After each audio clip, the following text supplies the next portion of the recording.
Bonsoir à toutes, bonsoir à tous et bienvenue sur Radio Fringale. J'espère que vous allez bien. Ce soir, émission preview Tour de France, l'émission que peut-être le plus grand nombre attend. On va parler de celui qui va remporter ce Tour 2023. Émission qui est toujours très savoureuse. Alors, on se rend compte que d'année en année, on parle souvent des mêmes coureurs, mais parce qu'ils sont pas si nombreux, ceux qui peuvent aujourd'hui remporter un grand Tour. Mais chaque année, on voit pas forcément le vainqueur arriver, les cartes sont rebattues. Donc ça va être l'occasion de discuter un petit peu de qui sera le vainqueur. Pour ce faire, on a une émission en 3 temps. Premier temps, on va discuter d'un duo qui sort un petit peu du lot. Dans un deuxième temps, on vous présentera chacun un favori perso pour peut-être simplement la 3e place, et puis après petite fire boulette comme d'habitude vous connaissez. Pour m'accompagner dans cette émission ce soir, Titien. Salut Titien, comment vas-tu ? Salut tout le monde. Bah écoute, moi ça va très bien. Par contre, j'ai pas trop compris pourquoi tu parlais d'un duo, parce que ce soir on est 3 et comme il y a 3 favoris, Bardet, Guillaume Martin et Valentin Madouas, je découvre un peu l'émission, mais non.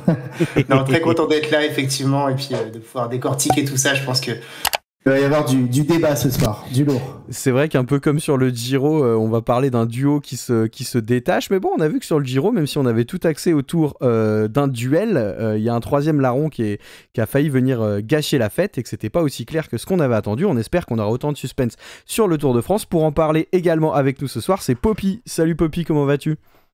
Salut à tous, ça va très bien, très content d'être là pour ma première émission sur le Tour de France, puisque Titien et toi, vous en avez fait 1 million là déjà depuis le début du mois de juin. C'est vrai. Très content d'être là pour parler des favoris, des 2 monstres qui vont se présenter sur la course, mais aussi des autres un petit peu outsiders, si on peut dire, qui vont pouvoir rêver de cette 3e place. Et ça va être intéressant de se plonger un peu dans la course de l'été qui arrive là dans 10 jours. Tout à fait, messieurs. Alors, avant de commencer, on tenait à dédier cette émission à Gino Meder. On en a parlé un petit peu suite à son tragique accident de la semaine dernière. On a fait une vidéo à chaud pour parler de ce qui s'était passé. Voilà, on souhaitait dédier cette émission à ce magnifique cycliste qui malheureusement nous a quittés, qu'on n'oubliera pas et qui restera bien fort dans le cœur de l'ensemble des chroniqueurs de l'équipe Radio Fringale. Voilà Gino, où que tu sois aujourd'hui, on te souhaite le meilleur et cette émission t'est dédiée, donc on va essayer de faire de notre mieux pour te rendre hommage. Voilà messieurs, un peu dur d'enchaîner, mais on va devoir avancer par rapport à ça. Alors, on a déjà fait une preview Tour de France pour parler de l'étape où tout allait se jouer. On va peut-être parler un petit peu du parcours ce soir. Mais si vous ne l'avez pas vu, vous allez voir un truc s'afficher en haut à droite de l'écran, parce que maintenant, on pèse dans le niveau du montage YouTube. Donc vous pouvez cliquer, soit maintenant, soit à la fin, soit la mettre dans un 2e onglet pour la voir plus tard, et aller voir l'étape où tout va se jouer. Également, si vous nous découvrez ce soir, et que vous appréciez le contenu, que vous appréciez les premières minutes qu'on a pu avoir ensemble, ou tout au long de l'émission, n'hésitez pas à vous abonner à Radio Fringale. Ça va nous permettre de grossir petit à petit. On a passé la magnifique barre des 1000 abonnés cette année. On continue à crush, on espère les 2000 pour le Tour de France. Donc on n'y est pas encore, mais on sait qu'à tout moment ça peut exploser. Donc on vous fait confiance. Et puis bien évidemment également, laissez un petit like sur la vidéo. Vous savez que ça permet de mieux la référencer. Et vous connaissez l'histoire, mieux c'est référencé, plus elle est vue, plus il y a d'abonnés, etc. Cercle vertueux, tu connais. Ça nous permet de grandir. Voilà messieurs, je crois qu'on a fait le point par rapport à tout ce qu'on avait à dire en pré-émission. Je parlais du programme. Petit point numéro 1, le duel. Vingegaard, Tadej Pogačar, on va pas faire de suspense, de toute façon il y en a pas, ça sert à rien de jouer les mecs genre qui va. Voilà, donc la première place devrait se jouer entre ces 2 monstres du cyclisme actuel. Ensuite on va chacun présenter un favori, donc pour la 3e place, voilà, qui complétera le podium à Paris. Et puis pour terminer, ceux qui pourraient également être sur le podium, petite fire boulette comme je l'ai dit tout à l'heure. Pour commencer messieurs, par rapport au duel, on a essayé de cadrer un petit peu tout ça ce soir pour pas aller dans tous les sens. On va parler du duel Tadej Pogačar, Jonas Vingegaard en 3 points. Point numéro 1, le parcours. Lequel de ces 2 cyclistes est le plus avantagé par le parcours de cette année ? On peut éventuellement mettre un statu quo. Si on se dit, clairement là je vois vraiment pas. On peut se laisser, on va dire, un joker sur les 3 points qu'on va aborder pour donner un statu quo entre les 2 coureurs. Deuxième point qu'on va aborder ce soir, c'est l'équipe. Est-ce que l'équipe qui entoure, on sait à quel point le cyclisme est un sport très important et qui se joue en équipe, à quel point l'équipe est importante pour le leader, qui a la meilleure équipe, qui va permettre à son leader d'aller remporter ce Tour de France? Est-ce que c'est Tadej chez la UAE Team Heavyweights ou est-ce que c'est Jonas chez la Jumbo-Visma? Et pour terminer, la forme du moment, la dynamique, le momentum, comme on dit dans les sports américains. Actuellement, qu'est-ce qui se passe dans la carrière des deux coureurs, même entre eux, les derniers duels qu'il y a eu, où on en est, et qui est-ce que du coup, au vu de la situation actuelle, on voit bien aller remporter ce Tour de France 2023. C'est bon pour vous, messieurs? C'est tout bon. Très bien.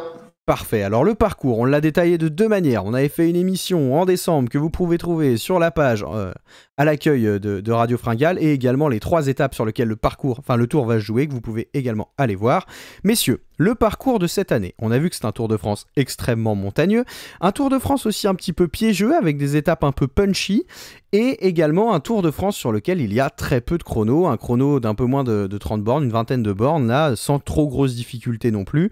Quand on voit les deux coureurs qu'on a face à face aujourd'hui, Tadej Pogačar et Jonas Vingegaard, on voit des coureurs qui marchent très bien en montagne, qui marchent très bien en chrono, et peut-être un des deux, Tadej Pogačar, qui a un côté un peu plus puncher, un peu plus finisseur, un peu plus casse-cou, capable d'aller sur des étapes un peu chelou, récupérer du temps. Et puis on a un coureur qui, selon moi, domine quand même l'autre en haute montagne.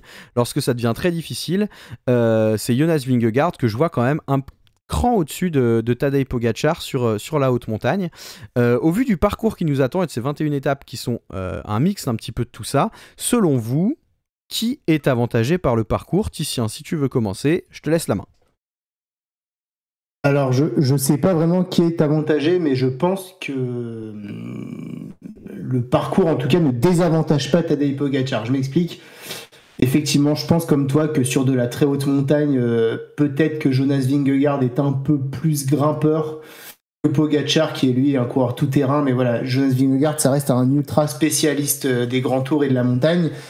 Et ici, c'est vrai qu'on parle d'un tour montagneux, mais moi, j'ai pas l'impression que ce soit pour autant le tour de la haute montagne. C'est vrai qu'on va dire que tous les 3 jours, il y aura des étapes de montagne, il va y avoir beaucoup de pourcentages, mais on reste la plupart du temps sur des altitudes qui vont pas souvent dépasser 2000 mètres finalement, à part le Tourmalet et le col de la Losse. Sinon, on sera tout le temps sous les 2000 mètres. Et c'est là que je me dis que ça désavantage pas Pogačar. L'année dernière, on voit bien que l'enchaînement de haute montagne, Galibier, Granon, Hautacam, tout ça, il était, même s'il était très fort, moins bon grimpeur que Jonas. Et donc là, je pense que, voilà, en tout cas, Vingegaard, on a bien vu que sur le Dauphiné, les côtes très punchy de 2-3 km très pentues, ça le dérangeait pas non plus. Donc voilà, en tout cas, je pense que j'aurais dit qu'il y avait un vrai avantage Vingegaard. S'il y avait de la très très haute montagne à très haute altitude, là, c'est pas vraiment le cas. Donc pour moi, statu quo, j'ai envie de dire. Voilà. Si tu le donnes maintenant, tu l'auras plus après, hein, je te préviens. Le statu quo, hein. On a le droit à un joker statu quo. Ouais, je prévois pas de le mettre après, donc non, je le mets ici. Voilà. Je pense que dans tous les cas, les deux sont très bons en moyenne et en haute montagne. Il y aura parfois un peu de haute montagne qui va avantager Vingegaard. Il y aura beaucoup d'étapes avec des montées assez courtes, punchy, qui vont avantager Pogačar. Donc pour moi, c'est pas sur le parcours que la différence va se faire entre les deux. Ça marche. Poppy? Ouais, en vrai, je suis assez d'accord avec cette idée-là de statu quo pour le parcours. C'est que, comme Titien l'a bien dit, on va pas très très haut sur ce Tour de France. On sait que peut-être Vingegaard a un léger avantage dans ce genre de situation. Et puis on a un parcours qui laisse, moi je trouve, beaucoup de place quand même pour Pogačar pour s'exprimer avec des attaques, etc. Et puis Pogačar, c'est aussi un très très bon rouleur, hein, vraiment là-dessus, on l'a déjà vu plusieurs fois. Et je trouve que voilà, ce parcours, il est tout aussi bien en fait. Si on prend le tout, en fait, pour moi, le parcours est bien pour les deux. Chacun va retrouver un petit peu ses spécificités et puis aussi ses faiblesses, évidemment. Le fait qu'il n'y ait qu'un seul chrono, malgré que les deux, entre guillemets, vont se valoir hein, au chrono, ils sont tous les deux, je pense, au même niveau. Donc, le chrono ne change rien. Donc, ouais, je dirais vraiment ce statu quo. Mais pour moi, le statu quo, en fait, vaut parce que derrière, il y a d'autres paramètres dont on va parler qui rentre en compte par rapport au parcours. Je sais pas si je me fais très bien comprendre. Ouais, je comprends très bien ce que tu veux dire, je crois, et ça fait aussi partie de mes arguments. Alors, moi, messieurs, je sais même pas si je vais utiliser de statu quo sur cette preview parce que, alors, je vous explique un peu. Il garde le Joker. Non, mais en fait, je me dis que clairement, aujourd'hui, quand je regarde le parcours, il y a une étape qui, pour moi, avantage Jonas et désavantage Tadej Pogacar. C'est l'étape dont avait parlé Titien dans l'étape où tout va se jouer avec le col de la Lose. Pour moi, cette étape, elle est clairement à l'avantage de Jonas Vingegaard. Et en plus, elle arrive à un moment, on a vu que du coup, Vingegaard était quand même en super forme sur les 3e semaines. Et au vu du tour de l'an passé, peut-être que Tadej, on verra comment il court cette année, mais il attaque toujours très fort. Hein. Il l'avait gagné aussi comme ça il y a 2 ans. Et puis, on l'avait vu, alors pas forcément montrer des signes de faiblesse, mais être un peu moins bien. Et j'ai l'impression que Vingegaard, c'est plutôt l'inverse, quoi. Il commence tranquillou et plus ça avance, plus il est bien. Et du coup, cette étape qui arrive le 19 juillet, 17e étape, à 4 jours de l'arrivée du Tour, elle est parfaite pour Vingegaard. Mais sur tout le reste du parcours, et il y a notamment quelqu'un dans les commentaires qui nous a parlé de Léger Saint-Gervais-Mont-Blanc comme étape qui était piégeuse et sur laquelle tout pourrait se jouer également. Elle me fait penser un peu cette étape là, Léger Saint-Gervais-Mont-Blanc, pardon, à l'étape qu'on va avoir à côté de chez nous, la dernière étape de l'avant-dernière étape de Tour de France, Belfort, le Markstein. Toutes ces étapes là, pour moi, elles avantagent grave Tadej Pogacar. C'est tout ce qu'il aime, c'est des côtes ultra explosives, bien punchy. Tous les trucs un peu foireux, un peu vicieux, un peu tout ça. Désolé Tadej, hein, mais je les mets plutôt à l'avantage d'un Tadej Pogacar. La seule chose, et notamment dans les premières étapes, qui pourrait permettre à un Jonas de rester au niveau de Pogacar là-dessus, c'est un paramètre dont on va parler plus tard. donc je ne vais pas en parler maintenant. Mais ce qui me gêne un peu dans ce que je veux dire, c'est que sur l'étape de la Lose, Pogacar, il a vraiment moyen de tout perdre. C'est une étape difficile, comme on l'a vu au Granon. S'il saute dans la Lose, il peut perdre 2,30. Enfin, ça peut être terrible. Et finalement, le temps qu'il pourrait gagner sur les autres étapes ne lui permettrait peut-être pas de rattraper ce qu'il pourrait prendre sur une montée comme celle de la Lose, ou une étape comme celle du col de la Lose. Mais quand même, malgré tout, je vais jouer sur le fait que Pogacar connaît déjà ce col, puisqu'il l'a déjà monté dans le Tour de France. Et que du coup, de ce fait, le parcours, je le mets plutôt à son avantage, avec un parcours, on l'a vu, avec pas mal d'étapes qui vont être pas mal de montées qui vont plutôt bien lui correspondre, pas trop de haute altitude, une seule étape où on va avoir vraiment un enchaînement de gros cols avec de l'altitude, et du coup, je le vois bien gérer tout ça, et je vois quand même pas mal de cols qui lui vont super bien. Bah, pour moi, attendez, j'ai oublié le nom, le Puy de Dôme, pardon, c'est un col dans lequel il pourrait largement faire de gros dégâts à Vingegaard. Il y a plein de petites étapes, comme je dis, un peu foireuses avec ses côtes punchy où il pourrait aller gagner du temps.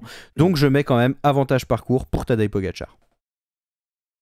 Ouais, ça s'entend. Ouais, c'est ce que j'allais dire. Bon, on peut pas leur retirer, hein, de toute façon, que quelqu'un dise que c'est Vingegaard qui favorise sur le parcours ou que ce soit Pogacar. On peut pas retirer cette idée-là. Ils sont tous les deux tellement à l'aise dans sur de nombreux parcours en fait que maintenant rien ne peut nous surprendre. Et puis même, tu vois, que le fait que Pogacar ait une défaillance dans le Granon l'année dernière, qui pouvait s'y attendre, tu vois, qui pouvait s'attendre que Pogacar, qui domine le Tour de France depuis 2 ans, allait avoir une défaillance à ce moment-là, et au final c'est arrivé. Donc ouais, moi je trouve ça s'entend, comme l'a dit Titien. Alors le paramètre dont je vous parlais, c'est le paramètre qui va nous permettre de faire la transition. Pour moi, ce qui peut sauver Jonas Vingegaard sur toutes ces étapes un peu foireuses, un peu machin, c'est son équipe.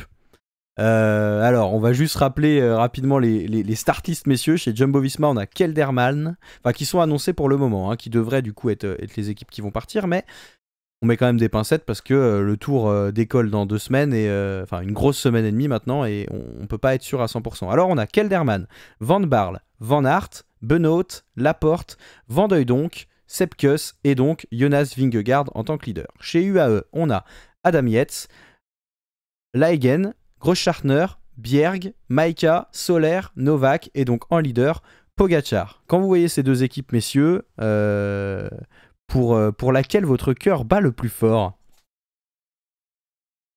Vas-y Antoine. Bien évidemment, l'équipe de la Jumbo, elle est presque parfaite, elle est très équilibrée cette équipe. Il y a des gros rouleurs qui sont là. J'ai encore l'image dans la tête de Van Aert qui ramène littéralement tout le monde dans la descente. Je sais plus quelle descente, mais dans la descente de Tour de France l'année dernière. Voilà, il y a tout. Il y a du lieutenant en montagne, il y a Sepp Kuss. Alors peut-être qu'on aura un Sepp Kuss un peu. Faudra voir comment sera son état de forme par rapport au Giro qu'il a fait pour Roglic, parce que clairement il a fait un Giro de dingue. Mais sinon il y a quand même aussi du monde derrière. On sait que Van Aert peut emmener en montagne s'il veut sur une ou deux étapes peut-être.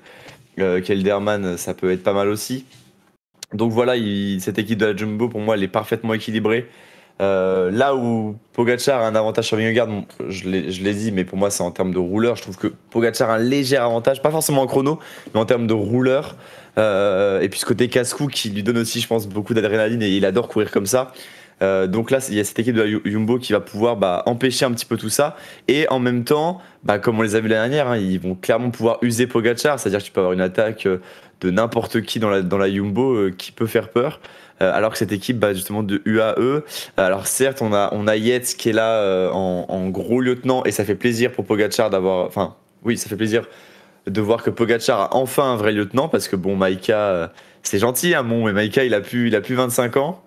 Donc voilà, on a Adam Yates, on a quand même Rafael Maïka donc qui est toujours là, qui est quand même un bon grimpeur. Marc Soler aussi qui va pouvoir accompagner. Puis en rouleur, on a aussi du Michael Bjerg ou même aussi du gros Schartner. Donc en fait, il a quand même une équipe qui est un peu mieux que les années précédentes. Notamment grâce à la présence d'Adam Yates, je trouve.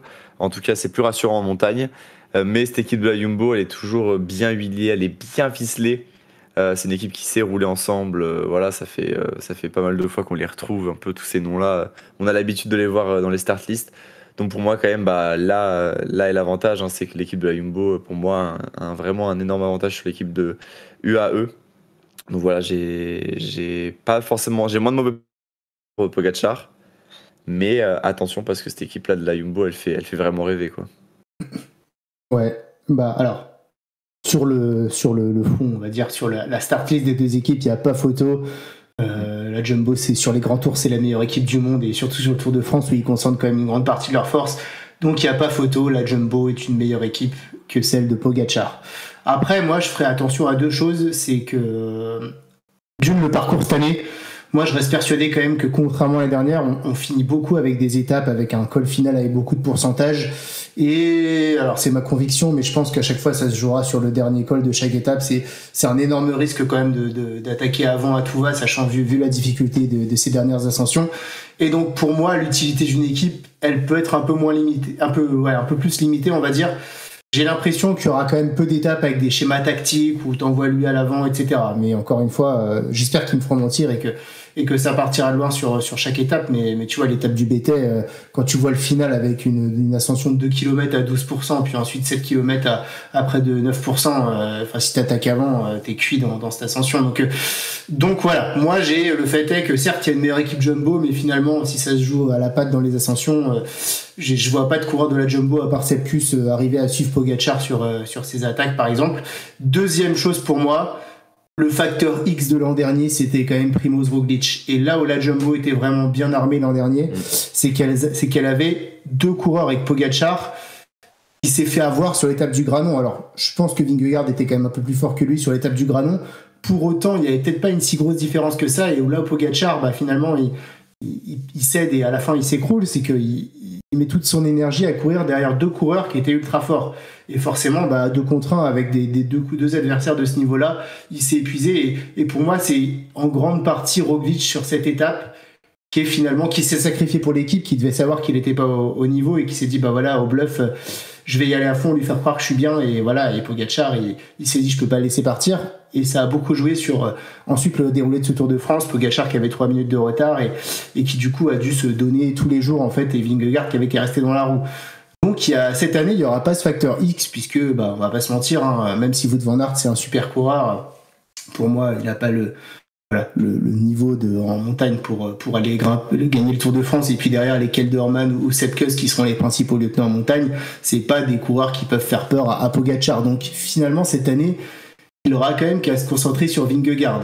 Donc voilà, pour moi il y a un facteur qu'ils avaient l'an dernier qu'ils n'auront pas cette année. Donc effectivement la Jumbo est une meilleure équipe que l'équipe UAE. Mais est-ce que finalement ce sera, alors oui, ça aura sa part d'importance, mais stratégiquement, est-ce que ce sera si important que ça sur un Tour de France qui va beaucoup se jouer à la patte, je pense, et moins à la stratégie d'équipe? Voilà, ça c'est mon avis. Je pense à ça, Titien. Tu penses que du coup, quand je regarde l'effectif de UAE, tu penses qu'on pourrait, le scénario de la dernière, Roglic, Vingegaard, Pogacar, est-ce qu'on pourrait pas avoir le même, mais avec Pogacar, Yates et Vingegaard? Je sais pas, Théo, tu me diras ce que t'en penses toi aussi, mais moi je pense que Yates c'est pas Roglic. Non, évidemment, mais Yates, il peut quand même faire des... Yates, son meilleur résultat, c'est sur un grand tour, c'est 4e du Tour de France 2016 et 4e de la Vuelta 2021, si j'ai bonne mémoire. Donc, bon, son pédigré sur les grands tours joue pas au fait que, voilà, Yates, certes, il était impressionnant cette année, mais c'est un ultra spécialiste des courses d'une semaine et c'est pas non plus un épouvantail sur 3 semaines. Donc, ça peut jouer, effectivement. Tu laisses pas 3-4 minutes gratuitement à Adam Yates, donc pourquoi pas, il pourrait jouer là-dessus. Toujours est-il que voilà, je suis Vingegaard, je m'affole pas non plus s'il y a Adam Yates une minute devant. Enfin voilà. Et puis pour le coup là, il aura l'équipe pour contrôler Vingegaard là où Pogacar devait faire le travail tout seul l'année dernière. Donc oui, il y a peut-être un avantage là-dessus d'avoir peut-être un deuxième coureur très fort chez UAE. Malgré tout, l'équipe reste moins forte et homogène que l'équipe Jumbo. Je sais pas ce que t'en penses, Théo, toi. Eh ben, moi, messieurs, là où je vous rejoins, c'est que chez Jumbo, c'est des mecs qui roulent ensemble depuis longtemps. Alors, Van Barle et Kelderman sont arrivés cette année, mais on a quand même un noyau dur. Et puis, on a vu que, en tout cas, Van Barle s'est parfaitement intégré dans le collectif de la Jumbo.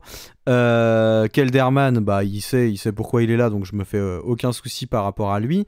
Par contre, c'est la première année où Pogacar va se présenter avec une vraie grosse équipe sur le Tour de France pour moi. Parce que ce qui me fait un peu peur dans l'équipe de la Jumbo, il y a deux choses. La première chose, c'est que Wout, il a dit moi je vais être papa une deuxième fois, quand le gosse arrive, je me casse. Voilà, donc si c'est pendant le tour, les gars, ciao, bonsoir, c'est tout pour moi. C'est incroyable ça quand même. Non mais tu vois, genre, alors peut-être qu'il y a peu de chance, je sais pas pour quelle date son gosse est prévu vraiment, mais peut-être qu'il y a plus de chances qu'il arrive après et que du coup voilà il s'inquiète pas trop, mais toujours est-il que s'il arrive pendant, Wout il a dit moi les gars je m'en vais, donc est-ce qu'il le fera vraiment, je sais pas, je pense que oui. Et du coup perdre Wout van Aert quand t'es la Jumbo-Visma avec l'équipe qui est mise là en avant sur ce tour là, c'est une énorme perte. Et pourquoi? Parce que moi cette équipe Jumbo cette année je la trouve un peu ledge en montagne, vraiment, genre y a Kelderman, il y a Kuss. On sait que Wout il peut clairement monter, et puis en fait après on n'a pas de vrais grimpeurs derrière, et même pour moi le seul vrai pur grimpeur c'est Sepp Kuss. À côté quand je vois l'équipe de Pogacar, il y a Yates et Soler. Alors bon, Soler on sait qu'il est pas toujours, et Großschartner aussi qui est un très bon grimpeur. Soler on sait que voilà il est mi-figue mi-raisin, hein, on sait jamais trop quelle marque Soler on va avoir. Mais si les mecs sont au taquet, qui sont full préparés et que cette année ils ont le couteau entre les dents, en montagne, vraiment en montagne, je vois l'équipe UAE au-dessus de l'équipe Jumbo. Et encore plus si Van Aert se barre. Parce que si Van Aert se barre, en gros, tu commences le col avec un Benoît s'il en forme, Laporte qui peut un peu. Mais très vite, en fait, t'as Sepp Kuss et Kelderman, quoi. Et on a vu qu'il y a des cols, deux mecs, ce sera peut-être pas suffisant. Alors qu'à côté, il y a Yates, comme je disais, il y a Großschartner qui fait le boulot, il y a Maïka qu'on a vu l'année dernière, même si en effet il prend de l'âge, qui est largement capable. Pour moi, là, Maïka, il est un peu en dessous de Kelderman, mais je les mets presque au même niveau. Et Soler, qui a déjà prouvé qu'il était totalement capable d'être très bon en montagne. Donc, la structure Jumbo, le savoir-faire Jumbo sur les grands tours, le fait que les mecs se connaissent tous hyper bien, et voilà, je pense que s'ils alignent cette équipe-là cette année, c'est qu'ils savent que voilà. Mais je trouve ça par exemple dommage qu'on n'ait pas un petit Attila Valter là dans le tas. Alors est-ce qu'il fit pas assez bien? Je sais pas pourquoi il est pas là. Est-ce qu'il est malade, blessé? Je crois pas. Mais je trouve qu'il manque un peu. Par exemple, moi, entre Van Barle et Van Hooijdonk, j'en aurais peut-être sorti un pour mettre un Valter ou un autre mec qui est vraiment un pur grimpeur. Et l'équipe UAE, je la trouve très intéressante. Vraiment, hein, c'est la première année où je la vois, où je les vois s'afficher sur le tour avec une si grosse équipe autour de Pogacar. Et là, je me dis, un mec comme Yates, quand même, c'est du solide. Alors oui, ok, c'est pas forcément un mec qui peut aller jouer le général, même si, sur un coup de Trafalgar, s'il est en forme et que voilà, il finit toujours pas trop loin, il pourra peut-être aller chercher un beau top 10, voire un top 5. Mais derrière, y a quand même pas mal de gars qui sont bien capables d'accompagner Pogačar, qui pourraient faire très mal. Et je vois assez vite le scénario où en fait, il peut se retrouver tout seul avec Kuss, Vingegaard, alors que Pogačar, il a encore Yates, Maika, Soler et que c'est Großschartner qui est en train d'emmener, quoi. Donc je sais pas si je les vois vraiment trop beaux, ou je sais pas je sais pas ce que vous en pensez, mais en montagne, moi cette équipe UAE, elle me fait peur, quoi, vraiment. Et pas dans le bon sens. Ah si, elle me fait peur, genre je me dis, elle peut faire très mal à la Jumbo, quoi. Oui, non, mais c'est ça que j'ai appelé dans le bon sens. Oui, dans ce bon sens. Oui, Oui, c'est vrai que ce que tu as dit, c'est intéressant parce que tu as dit, c'est la première fois que Pogačar il se monte avec une équipe comme ça autour de lui. Et c'est bien qu'il ait une équipe comme ça autour de lui. Il y a 5 mecs qui sont là pour l'épauler dans la montagne. Va bien falloir aussi utiliser l'équipe parce que ça, c'est quelque chose que on connaît, les équipes qui ont des bons coureurs pour faire rouler. Au final, on roule toute la journée et puis arrivé dans le dernier col, le leader il est incapable de suivre et plus personne qui est là. Et dans les autres équipes, il reste quasiment tout le monde. Donc, il va falloir bien utiliser cette équipe. Là-dessus, je pense pas trop m'inquiéter au vu des objectifs du AE. Mais oui, c'est vrai que là, l'équipe de Pogačar, quand on la voit comme ça, on a hâte de voir ce que ça peut donner dans l'école. On a hâte de voir comment ils vont rouler, comment ils vont faire. Et c'est clair que là, il a une vraie équipe autour de lui, quoi. Il est vraiment. Parce que là, les dernières années, c'était où il était tout seul, ou alors c'était Rafael Maika qui était là. Mais là, tu vas pouvoir avoir un Pogačar dans le dernier col qui est là avec encore 5 mecs autour de lui, quoi. Et ça va vraiment. Même un Bjerg, il peut poser un tempo sans problème. On l'a vu l'an dernier et tout. Enfin, genre, il n'y a pas de souci, quoi.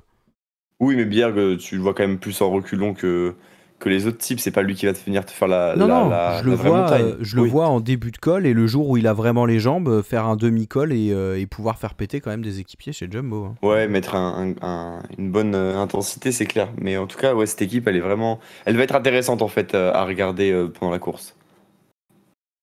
Ouais, moi je suis désolé, je vais faire un peu l'avocat du diable, mais je pense qu'on va être étonné du niveau d'un Tish Benoît ou d'un Dylan Van Baarle en montagne sur ce tour. Moi, je les vois au-dessus. Ouais. Je vois bien un peloton avec ces mecs qui sont encore là dans un peloton de 25 coureurs, tu vois. Je pense que et il faut pas oublier aussi que il y a le niveau de base en montagne et puis il y a un niveau sur le Tour de France de par l'intensité de la course. Qui aurait imaginé Michael Matthews gagner à Mantes l'année dernière devant des Bettiol, Thibaut Pinot, Oran, etc. Et pour le coup là, la Jumbo là où ils sont forts, c'est qu'ils ont des gars ultra endurants, des Benoît, des Van Baarle. Alors certes, sur un niveau intrinsèque, ils sont inférieurs en montagne à des Maika ou peut-être Großschartner, mais je pense que sur des étapes qui vont s'enchaîner avec des mecs qui vont partir... Enfin, tu vois, on voit le Tour de France depuis 2 ans, là, ça arrête pas dès le début d'étape pour aller chercher les échappées. Et donc, voilà, je pense quand même que c'est très intéressant d'avoir des coureurs de ce calibre-là. Et Van Baarle, mine de rien, quand il est bon, il est vraiment bon en montagne. Tish Benoît, j'ai pas d'inquiétude aussi sur le fait que dans un groupe de 25 coureurs, il peut être toujours là devant pour emmener. Donc voilà, là où ça s'équilibre, pour moi, c'est la présence d'Adam Yates, qui est un vrai bon grimpeur, qui était, enfin voilà, aux côtés de Pogačar, ce qui n'était pas le cas les années d'avant. C'est pour moi l'apport principal en montagne. Après, pour moi, des Großschartner ou des Soler, c'est soit trop inconstant, mais pour moi, je les vois pas meilleurs que sur un Tour de France, en tout cas, que les coureurs de la Jumbo. Mais écoute, on verra. Donc, moi, je donne quand même l'avantage à l'équipe Jumbo. Tu donnes l'avantage aussi, Antoine ? Oui, je donne aussi l'avantage à la Jumbo, et forcément, j'ai envie de dire, mais pas autant que d'habitude. Bah moi, messieurs, je crois que c'est là que je vais mettre mon statu quo, en fait. Je me suis convaincu tout seul. Je vais mettre statu quo sur les équipes. Pour terminer, la dynamique du moment. Eh bien, écoutez, messieurs, je vais commencer sur cette partie dynamique. Je vais vous donner mon avis, puis je vous laisserai la main juste après. C'était pas évident. Alors, sortie du Tour de France de l'an passé... pour moi la dynamique forcément était clairement du côté de Vingegaard, voilà, spoiler alerte, le mec venait de gagner, forcément il avait mis un coup sur la tronche de Pogačar. Ils sont pas nombreux les mecs qui ont mis des sauces à Pogačar dans leur vie. Vingegaard en fait partie, voilà, donc bien devant. Et puis il y a quand même eu ce Paris-Nice cette année où c'est le seul affrontement qu'ils ont eu tous les deux, et où alors on sait que Vingegaard il prend son temps pour se préparer, machin, tout ça, machin, enfin vraiment on tire pas des conclusions hâtives de ce Paris-Nice, mais Pogačar l'a quand même dominé de la tête et des épaules et lui a fait mal régulièrement sur beaucoup d'étapes et on a vraiment vu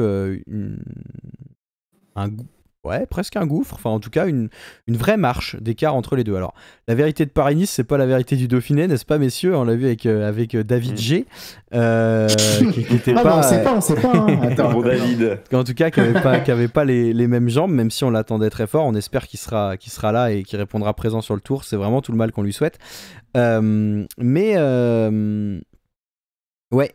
Après, du coup, je pense que Pogačar a fait un peu de son retard dans la tête de Vingegaard. Après, vraiment, là, la blessure au poignet de Pogačar, c'est une putain de plaie. Et je veux dire, ok, il sera là, ok, il a fait du home trainer, ok, il a eu le temps de s'entraîner, mais pour les gens qui ont déjà eu des fractures dans les mains, poignets, machin, ou même des fractures tout court, en fait, le poignet, ça sert à tirer le guidon, hein, quand même, qu'on ne l'oublie pas. Et une fracture, il y a le moment où, ok, c'est consolidé, tu peux refaire du sport, et il y a le moment où t'as plus mal.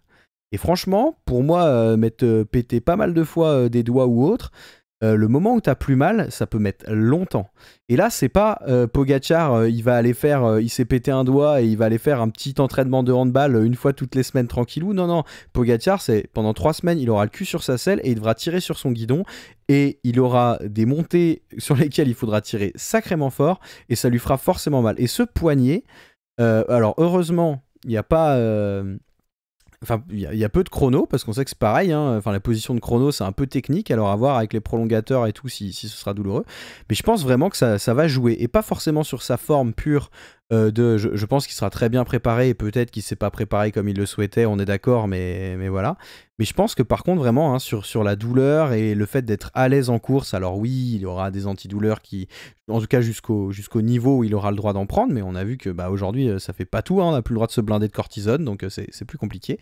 Mais ouais, je pense que cette fracture, elle va quand même peser un peu, et du coup, je donne l'avantage à un Vingegaard qui suit sa préparation parfaitement, a assommé le Dauphiné. Voilà, vraiment. Alors, est-ce qu'il est en forme trop tôt? On verra bien. En tout cas, l'année dernière, il était bien en forme sur le Dauphiné. Il a été très en forme sur le Tour. Donc, il pourrait être dans cette continuité-là. Et donc, je donne l'avantage sur la forme du moment, sur le momentum, à Jonas Vingegaard.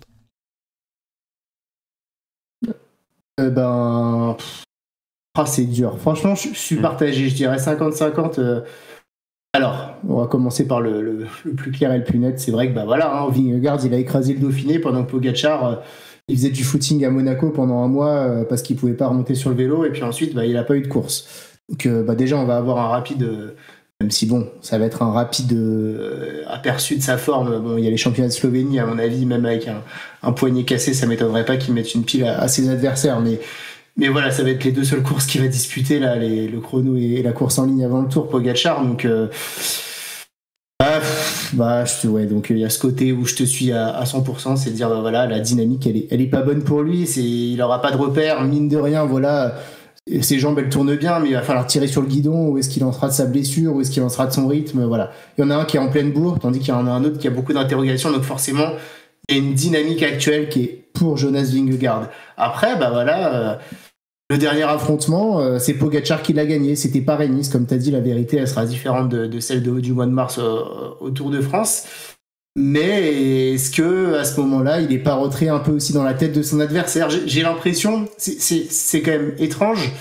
Vingegaard, il n'arrivait pas en méforme sur ce Paris-Nice. Et au Grand Camino, là, 2 semaines avant, il avait quand même écrasé, alors une concurrence toute relative, mais il avait montré quand même des watts et une impression assez de puissance. Et vraiment, Paris-Nice, c'est un peu l'ovni dans la saison de Vingegaard. Je sais pas si vous le ressentez comme ça, mais vraiment, c'est... Et pourtant, rien n'annonçait qu'il soit à un niveau aussi inférieur par rapport aux autres courses, au Pays Basque, au Dauphiné ou au Grand Camino qu'il a disputé.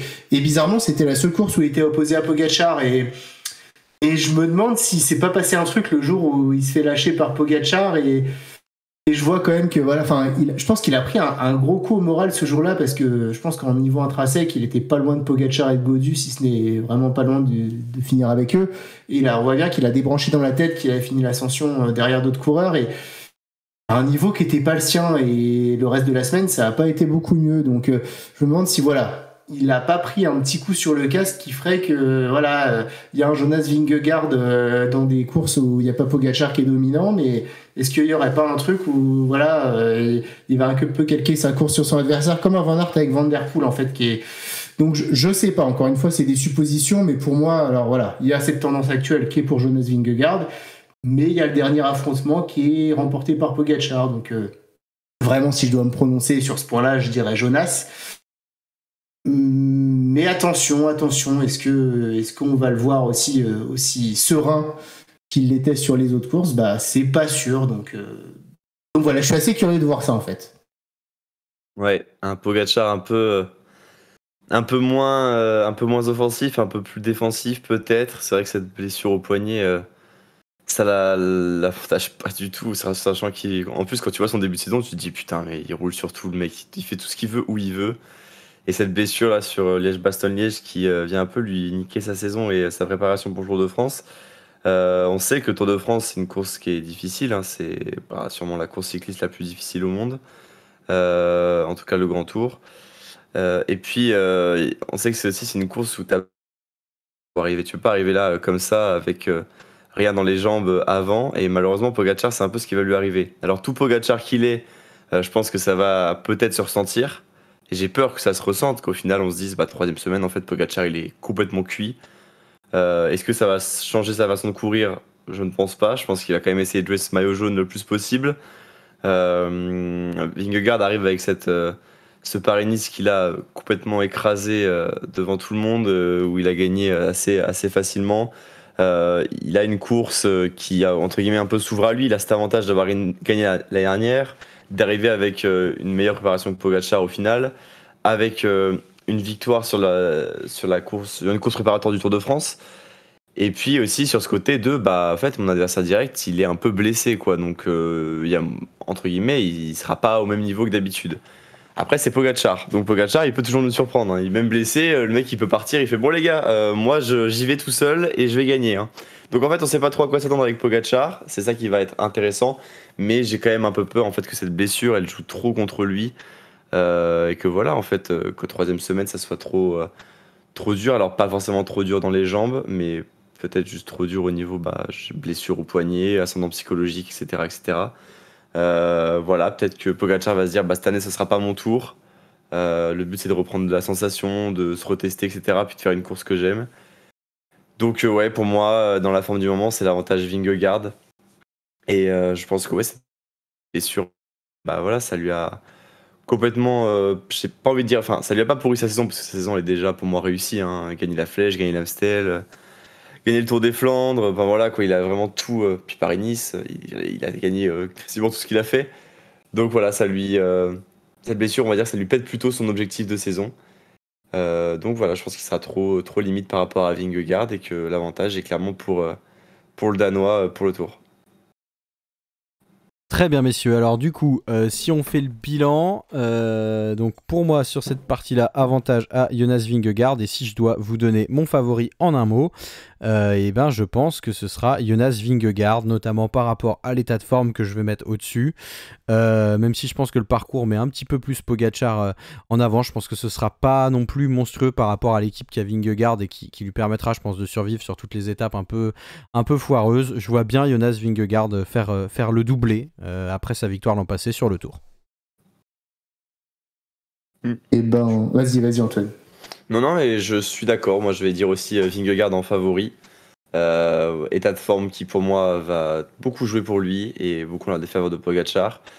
Au niveau des équipes, en montagne, celle de Pogačar me plaît plus, mais la Jumbo reste une grosse équipe. Donc là aussi, point pour Vingegaard. Et puis sur le parcours, je l'ai dit tout à l'heure, un statu quo pour moi. Ça convient parfaitement aux deux. Donc voilà, ça fait 2-1 pour Vingegaard si je prends ordre par ordre. Bon, vous me laissez pas le choix du coup, mais allez, je vais aller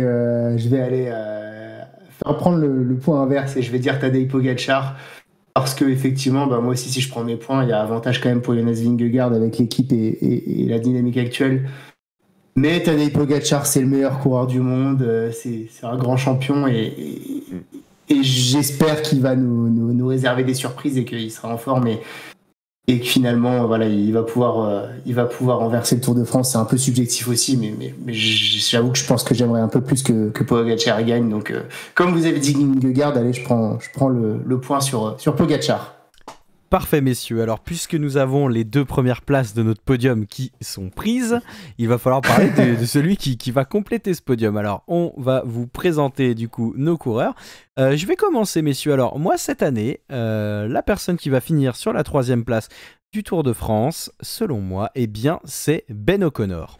Alors, pourquoi Ben O'Connor ? Ben O'Connor, il a fait un magnifique Tour de France 2021 où il a fini 4e. Et là, on s'est dit... Vladadam, révélation. Alors bon, on sait que voilà, il y avait eu des circonstances. Il était parti sur l'étape de Tignes. Il avait pris du temps, il avait pris de l'avance. Et puis finalement, il avait quand même pas trop mal confirmé sur la suite. On s'était dit en fait, c'est un coureur costaud. Voilà, il avait 25 ans à l'époque. Il a 27 ans cette année, là, il va sur ses 28, je crois. L'année passée, beaucoup plus compliqué pour Ben O'Connor. Alors, il fait un Tour de France où on avait du mal à comprendre ce qui s'est passé. Merci à la série Netflix, hein, on a un peu tapé dessus la dernière fois, mais ça, c'était plutôt pas trop mal. On a pu voir à quel point, en fait, il était mal, Ben O'Connor, dans ce Tour de France. Avec Adrien, je me rappelle, on en avait parlé dans les lives, on était là, est-ce que c'est pas plutôt une fêlure psychologique ? Est-ce que c'est vraiment blessure ? On sait pas trop, il est là, il est pas là. Voilà, on a vu que c'était blessure et que c'était sacrément difficile. Du coup, on lui avait un peu retapé dessus aussi derrière parce qu'à la Vuelta, il n'avait pas été au niveau. Il finit 8e de la Vuelta de l'an passé, mais en même temps, au vu de la blessure qu'il avait eue sur le Tour de France et là où il en était et comment il se remettait, bah finalement, c'était pas trop mal d'aller chercher un top 10 de la Vuelta. Et cette année, bah, il a commencé tranquille, l'ami Ben, hein, pas exceptionnel. Voilà, il fait 6e du Down Under au classement général, 13e de Tirreno Adriatico. Il monte en puissance tranquillou, 5e du Tour du Jura. Bon, voilà, c'est pas pour son niveau. Et puis il arrive sur le Critérium et là, il est très bon.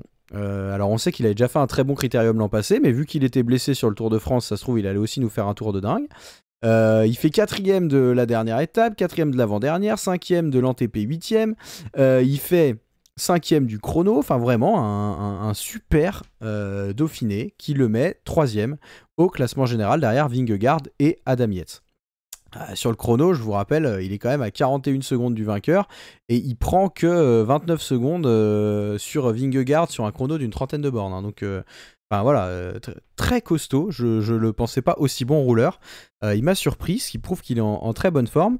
Et je le vois bien, moi, aller compléter le podium cette année. Je le vois bien voilà, en rédemption. Je pense qu'il aura une équipe pas trop mal autour de lui et que pour le coup, il sera vraiment... On a vu que Félix Gall était en forme sur le Tour de Suisse.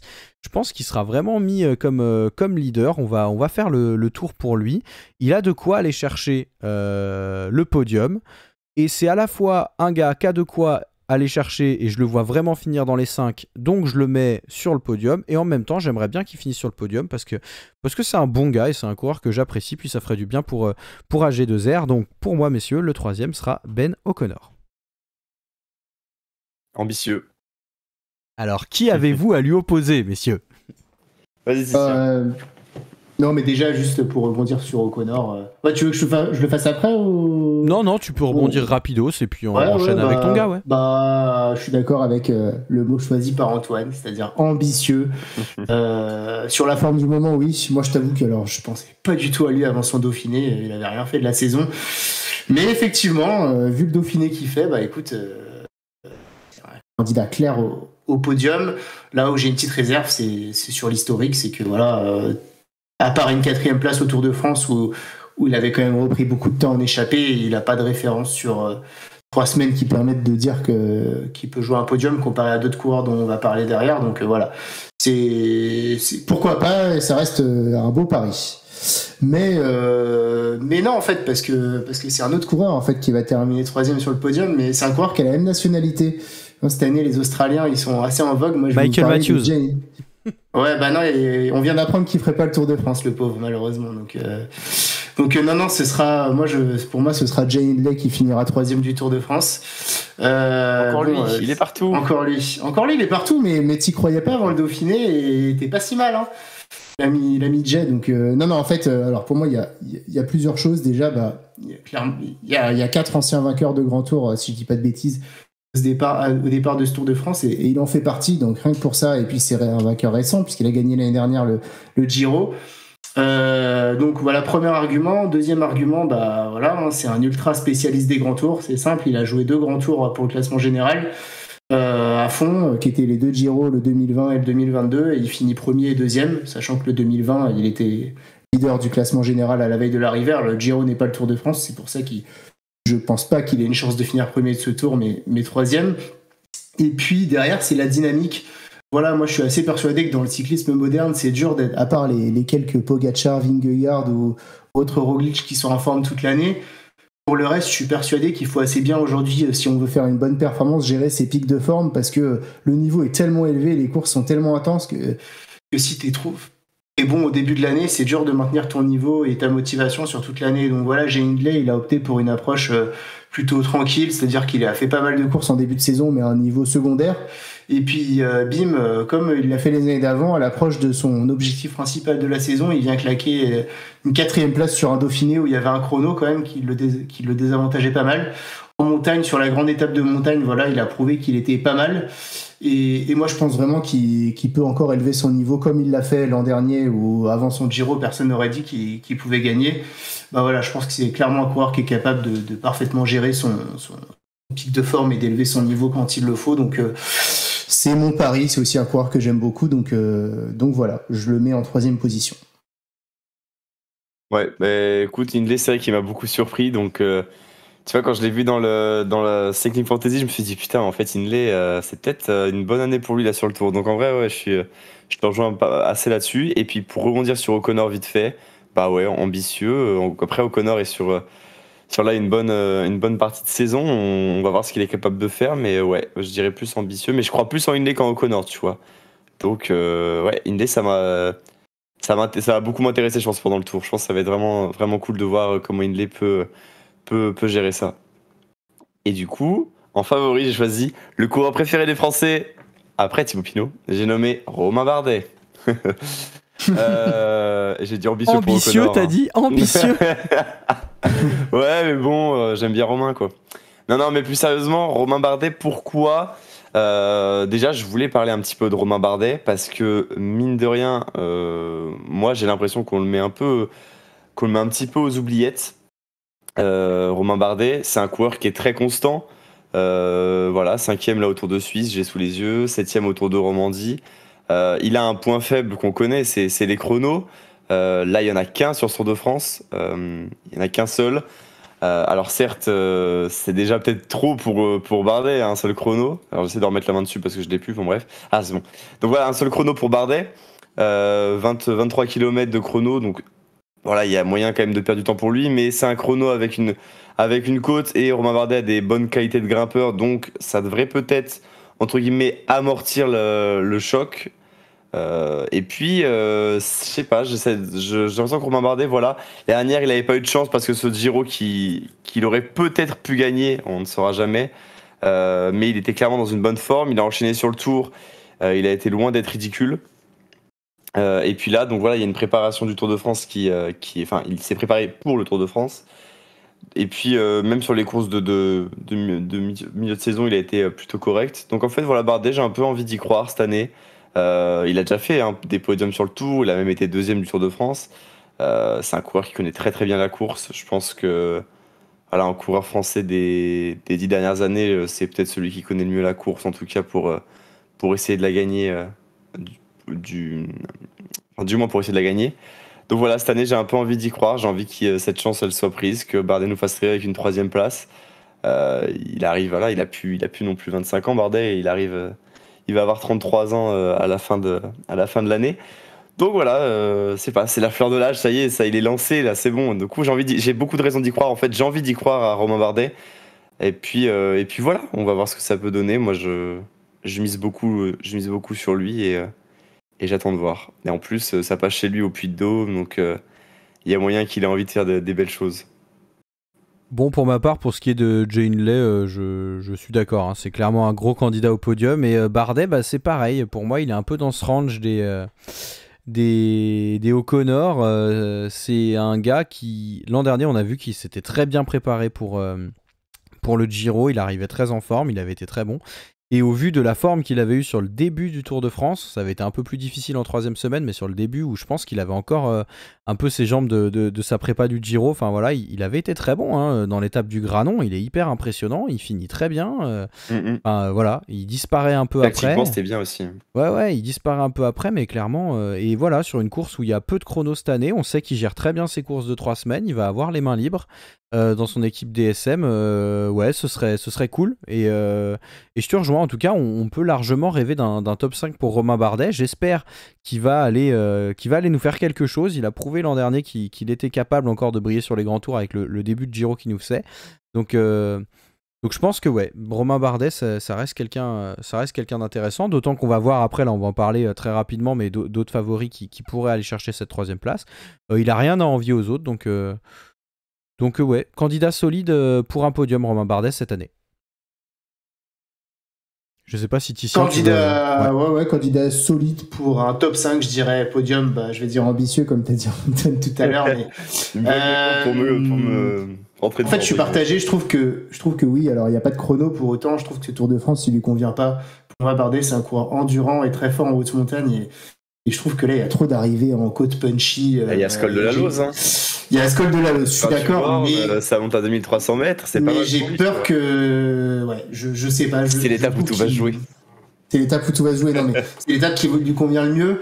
Oui. Mais voilà, lui, tu vois, il était très fort sur l'étape du Granon, une grande étape de montagne, endurante et tout. Je sais pas, alors il sera très motivé, ça passe chez lui, etc. Mais j'ai peur qu'à 33 ans, sur un tour comme ça, il soit un peu... ce soit un peu trop punchy pour lui et qu'il y ait aujourd'hui un niveau qui lui permette pas d'être le meilleur des autres, on va dire. Toujours est-il que le Tour de France 2016, je trouvais qu'il lui convenait pas du tout. Il ressemblait beaucoup à celui de 2023 avec que des arrivées au sommet pentu. Et c'est celui où il a terminé 2e. Donc, écoute, non, mais en tout cas, écoute, je serais tellement heureux si Romain Bardet il retrouvait le podium 6 ans après son dernier podium sur le Tour. Ce serait super. En tout cas, pour moi, il fait partie de ce groupe de 5-6 coureurs qui sont en lice pour cette 3e place. Donc voilà, c'est pas fou du tout de l'imaginer. Alors derrière, les coureurs qu'on a présentés, messieurs, on a l'éternel Enric Mas. On se rappelle le favori de l'an passé pour Adrien. Coucou Adrien, bisous.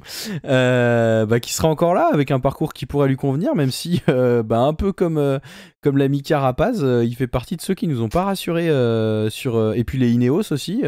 Voilà, on a un petit groupe de personnes qui nous ont pas rassurés sur le Dauphiné. Hein.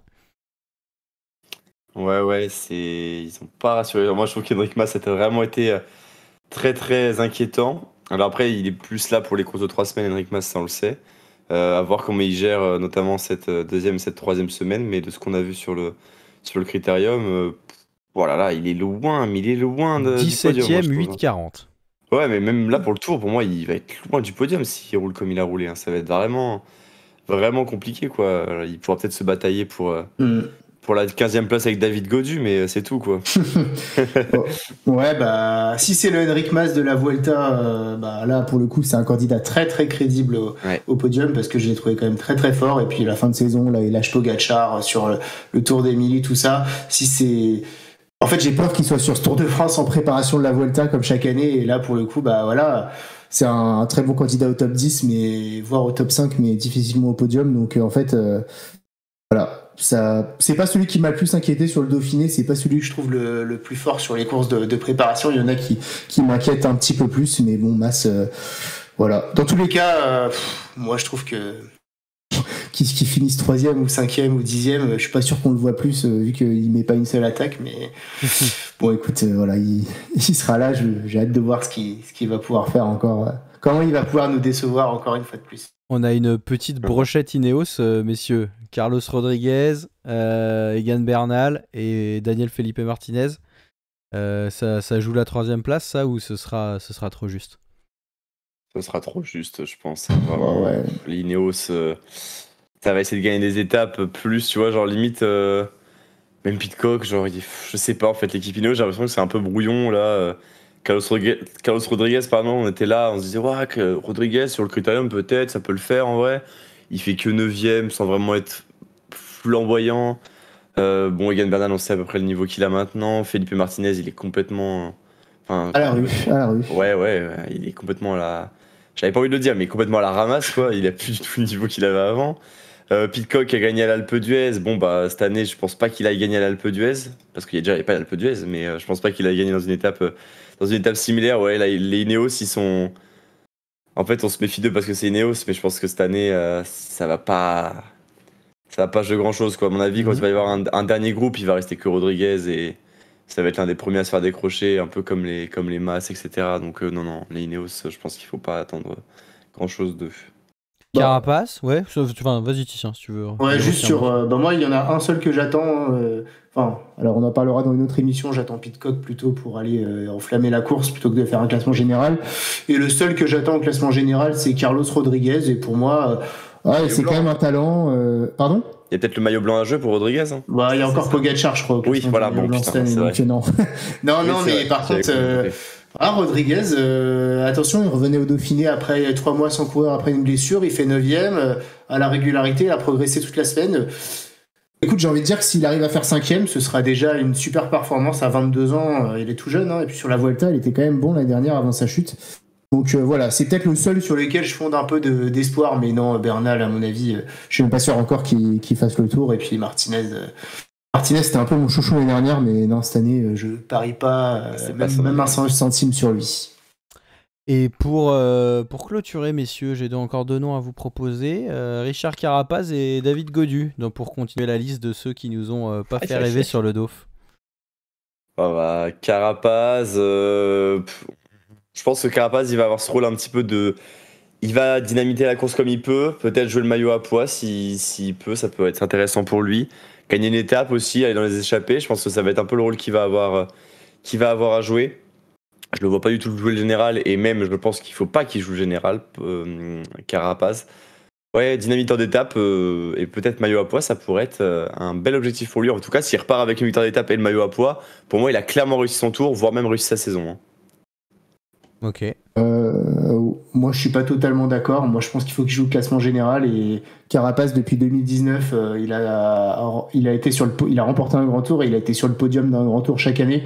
Donc, mine de rien, ça reste une assurance pour moi assez forte au classement général. Alors, son Dauphiné, il a pas rassuré, mais je vais attendre de voir les premières étapes quand même. Mais mine de rien, c'est un mec qui a une régularité absolument incroyable sur les grands tours. Alors peut-être que lui aussi, il prépare son futur podium sur la Vuelta dans 2 mois. Mais sinon, pour le coup, c'est de ceux qu'on a parlé, comparé à Mas, Gaudu ou Landa, par exemple, c'est peut-être celui sur lequel je fonde le plus d'espoir pour un podium. Et Gaudu, alors pour terminer, Dauphiné très compliqué, il nous a dit qu'il fallait mettre ça derrière lui. Est-ce que voilà, c'est juste une mauvaise passe, ou est-ce que vraiment il va être en forme sur le tour, ou vraiment là il est dans une spirale où clairement il se relèvera pas pour le tour? Franchement, ça pue, hein. Franchement, on a envie d'y croire, mais ça pue, ouais. Mais en fait, toute la groupe FDJ, ça va pas en ce moment, j'ai l'impression. Enfin, entre les histoires, les résultats, tout ça, il y a que Thibaut Pinot finalement qui apporte un peu de joie au printemps. Mais et puis là, il y a la start list de l'équipe qui est sortie aujourd'hui. Je la trouve quand même assez faible, je comprends pas du coup, enfin bref, je sais pas. J'ai l'impression qu'on n'est pas serein sur le niveau de David Gaudu, qu'on improvise un peu, qu'on a envie de voir ce qui va se passer, je sais pas. En fait, j'ai l'impression que ça va pas mentalement dans l'équipe, mais c'est peut-être mon impression. Et du coup, j'ai l'impression que ça va pas aller sur ce Tour de France et qu'on court droit à une catastrophe. Enfin voilà, en tout cas, alors peut-être qu'il va me faire mentir, hein, mais c'est pas... Franchement, je sais pas ce que t'en penses, Théo, mais moi j'ai un petit peu peur que ça soit un fiasco.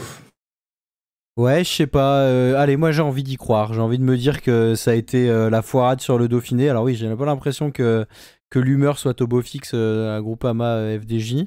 Mais l'année dernière, on s'attendait pas non plus à Gaudu. On n'attendait pas forcément à le voir faire un résultat sur le tour, et il nous avait bluffé. Alors, il avait fait un meilleur Dauphiné, même s'il avait fait 17ème du classement général, il était allé remporter une étape, et voilà.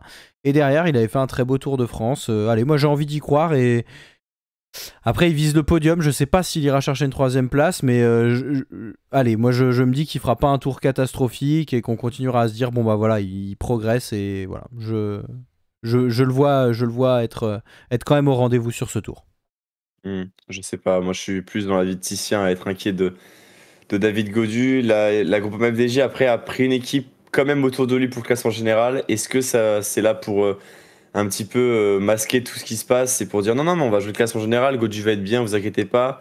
Alors que, je sais pas, Thibaut Pinot en lieutenant, bah oui, c'est une bonne idée d'avoir pris Thibaut Pinot en lieutenant. Évidemment que c'est une bonne idée parce que vu le Giro qu'il a fait, on peut que le mettre en lieutenant. Et vu la force qu'il a lâchée dans le Giro, ça va peut-être être léger. Alors il y a Geniez qui va être là, il y a Madouas aussi. Ça va peut-être être léger pour accompagner quand même Godu face aux équipes qu'on a à côté.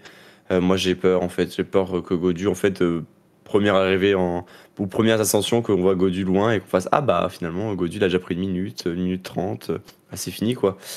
Donc ouais, j'ai peur pour David Godu et en fait j'ai peur aussi que si jamais il n'est pas le général, sur quoi il va se rabattre quoi. Comment il va gérer sa course quand il va voir qu'au final il peut pas jouer le top 10. Enfin je sais pas, j'ai un peu peur de voir ce qui va se passer après ce tour pour David Godu, mais en tout cas j'espère que il va quand même continuer sur une bonne dynamique parce qu'on a vu qu'il avait quand même de quoi aller faire des résultats sur le Tour de France. C'est ce qu'on a envie de voir, un Godu en pleine forme sur un tour, en train de se battre avec Pogacar, avec Vingegaard, etc. Donc ouais, c'est ça qu'on veut voir, mais moi je pense que ce sera pas cette année pour lui. Et il va bien regarder gentiment la course pour le podium un peu plus loin que les autres. Très bien. On ressortira tout ce qu'on a dit quand il sera sur le podium ouais, dans 4 semaines. C'est David Godu qui s'impose.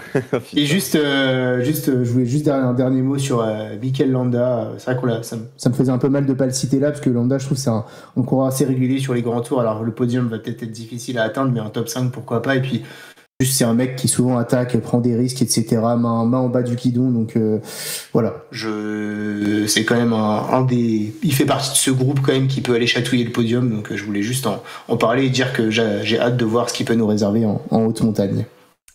Très bien messieurs, et bien écoutez, 1 heure de preview, je crois qu'on a détaillé un petit peu qui étaient les favoris. Alors mesdames, messieurs, si vous nous découvrez comme on vous l'a dit en début d'émission et si vous êtes encore là, n'hésitez pas à vous abonner à Radio Fringale. On va suivre le tour ensemble parce que si vous ne connaissez pas encore, on fait des lives à raison de 2 à 3 fois par semaine pendant le tour pour parler des étapes, tout ça, et on aura notamment lors de la dernière étape un dispositif exceptionnel, un live de l'ensemble de l'étape avec quasiment tous les chroniqueurs de l'équipe qui seront réunis pour vous faire vivre tout ça. Donc voilà, n'hésitez pas à vous abonner, à nous suivre. On a encore une petite émission qui va arriver la semaine prochaine où on parlera des coureurs qui vont briller pendant ce tour, donc qui visent pas le classement général mais qu'on va voir à l'avant et qui vont nous faire rêver. Et si vous l'avez pas encore vu, je vous rappelle l'émission L'étape où tout va se jouer qui est déjà sortie. Messieurs, merci pour cette émission et puis à bientôt. Merci à tous et puis écoutez, plus que même pas 10 jours avant le départ du tour, ouais. Donc ça se rapproche, la tension monte. La tension va monter d'un cran. Gentiment. Ça va être sympa. Commencez à mettre vos cuissards, préparez vos bidons et puis vos gels. Ça va partir. C'est ça, n'oubliez pas de vous alimenter car vous le savez, la fringale guette. En attendant, prenez soin de vous, faites pas trop les fifous, le tour arrive bientôt. On sait que c'est dur de patienter, mais voilà, pas de folie d'ici là. À tout bientôt. Ciao. Bye bye. Salut tout le monde et allez Romain Bardet.